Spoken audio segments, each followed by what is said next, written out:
and welcome. In this chapter of the course, How to Use Your CRM, we're going to see all the tools that are going to help you to reach your goals and make your life easier. First, we have the dashboard, where you have a quick view of what it's going on with the leads, where they're coming from, the task, and a few more things. Then in conversation, we can find the interaction with those leads, last messages and reading ones, and so on.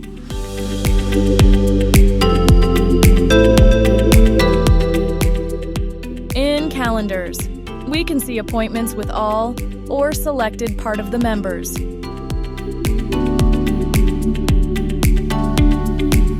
Contacts, it's where all the contacts are. You can filter them with any kind of tag name, email, and more. Here at Opportunities, you can follow up on which stage every lead is, and if you want, you can move them to any column. Hope this quick view of your CRM helps you with the start of your new journey.